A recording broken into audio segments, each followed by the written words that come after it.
Hi, welcome to the Bible Standard, where you are guaranteed in-depth Bible study and analysis. Please don't forget to like, share and subscribe, and drop a comment in the comments area to have your say, and we'll do our best to reply. Hello, this is David Pearce again with another talk in our series about the wonderful works of God the Creator. And this time we've chosen to talk about a very humble flower called the Arum Lily. Actually, technically, it's not really a lily, it doesn't belong to that family, but that's what we call it colloquially, the Arum Lily. Its real name is Arum maculatum. I think maculatum in Latin means something like speckled or spotted. But there's a picture of it, and it grows all over Europe. It's always found in damp and shaded places. Usually the bottom of a hedgerow is where you'll most likely find it.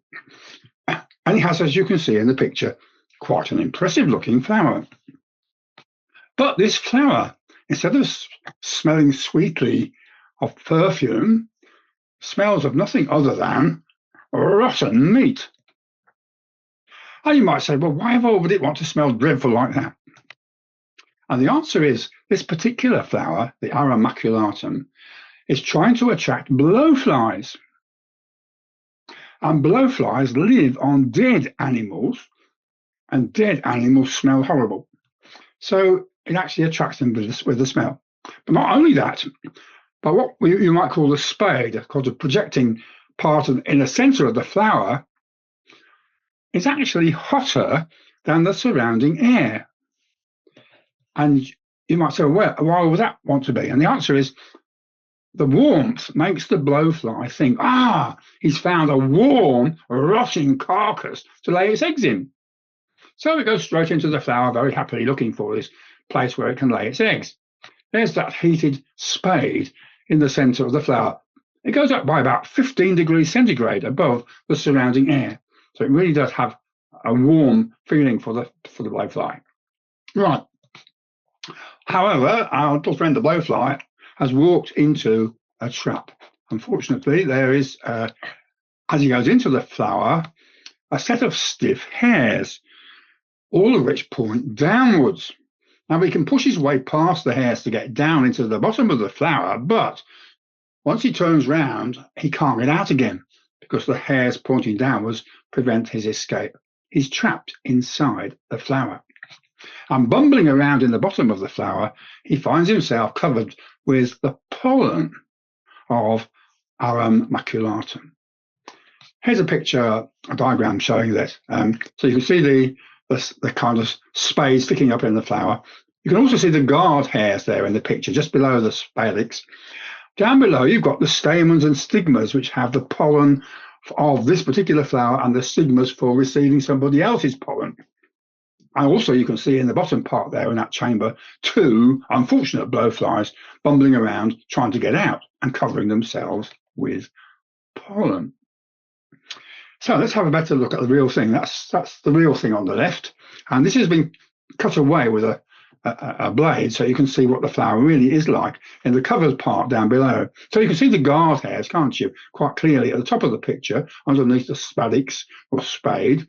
And you can also see the pollen, the stigmas and stamens below. You can also see lots of flies which have made their way into this particular flower before it was cut open.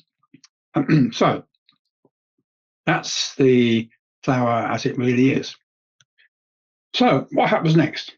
Well, after 2 days, those hairs which were pointing downwards wither, and the blowfly finds himself free to fly away. Away, he says, off he goes. But very quickly, he soon smells some more bad meat. And he's, more bad meat, great. And he finds himself entering a second Arum maculatum. And there, of course, he mixes the pollen from his flower that he already visited with the contents of the second flower. So the second flower now becomes pollinated. And so he goes on like that. It's a whole process completes fertilization, which allows the flower to make a seed and go on to another generation. Well, this, of course, simple though it is to look at, introduces some questions. why would this plant begin to develop the smell of bad meat? How does the flower know there's a particular kind of flower out there that likes bad meat and must have that particular smell? How does the flower make the smell out of the soil beneath it? It's got to take the right ingredients, the right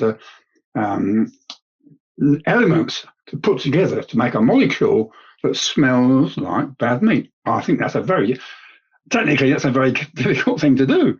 And yet the flower does it all by itself.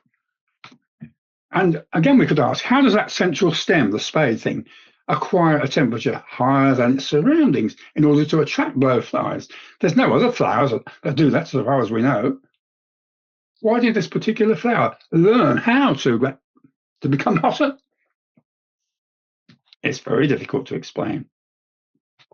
And what about those guard hairs, which are pointing downwards, allow the blowfly to get in, but stop it getting out for 2 days? And at the end of that time, those hairs shrivel, allowing it to come out. Now, if those guard hairs weren't there, of course, it would go straight, it would find very quickly it's not a very sensible flower to go into and disappear. But it's gone past the guard hairs, it's trapped down the bottom and gets itself covered with pollen. Now, if those guard hairs did not shrivel after 2 days, he will be trapped inside forever and will die. And the flower would not get fertilized. The pollen would not move on to flower number 2 because he wouldn't be able to escape.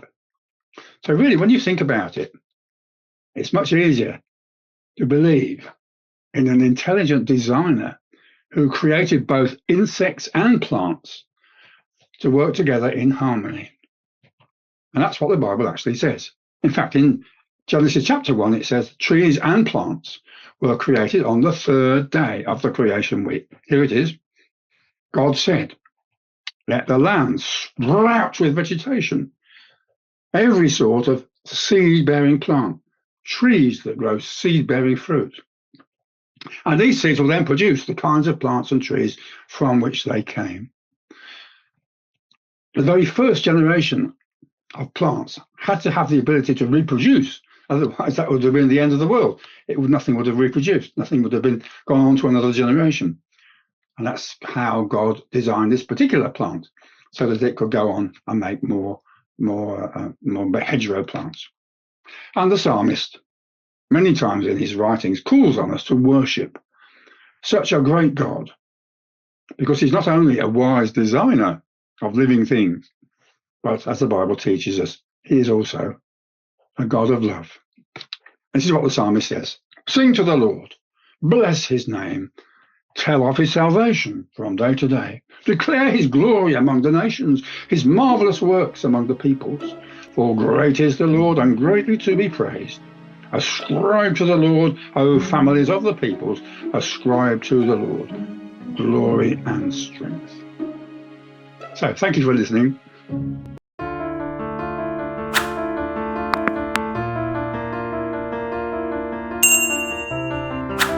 Don't forget to hit that like button.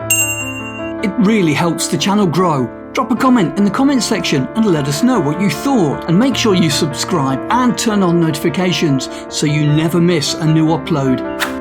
Please share it and spread the word. Thanks for watching.